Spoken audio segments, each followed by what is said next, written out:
Welcome to my last-minute channel. Russian attacks on energy grid amount to genocide, says Ukraine. Russia's attacks on Ukrainian energy infrastructure amount to genocide, a top Ukrainian official says. Strikes on key facilities targeted the full Ukrainian nation, and were an effort to force Kyiv to surrender, the prosecutor general told the BBC. The term genocide refers to an effort to wipe out a group of people. Russia denies having any such aim.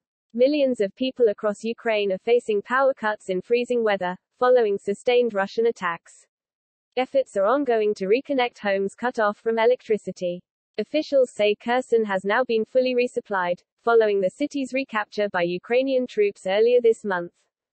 But people in 14 regions and the capital Kyiv remain under usage restrictions, according to President Volodymyr Zelensky.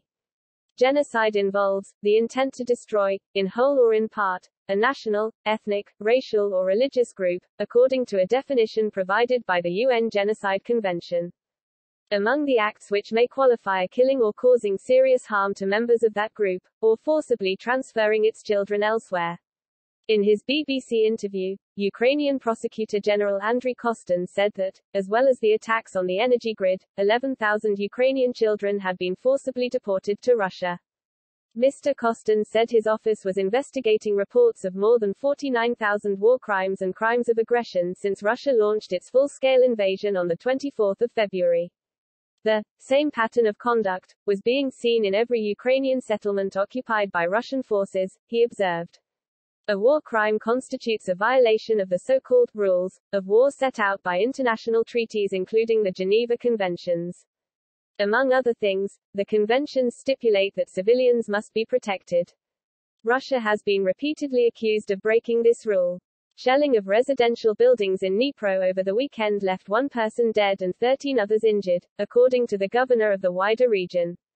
Meanwhile, police said 32 civilians had been killed by strikes in Kherson since Russian troops left the southern city earlier this month.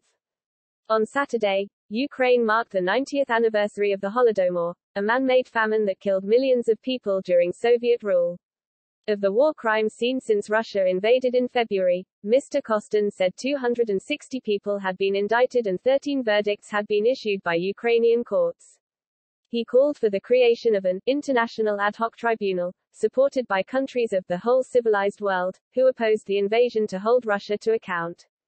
In other developments, the head of Ukraine's state nuclear company Energoatom says there are signals Moscow's soldiers could be preparing to leave the Zaporizhzhia nuclear power plant. Both sides have accused each other of shelling the site, which was captured by the Russians in March, causing worries of a dangerous nuclear accident. But Petro Kotin cautioned that there was no evidence of any Russian departure yet. Don't forget to subscribe to my channel and turn on the notification bell for more up-to-date news.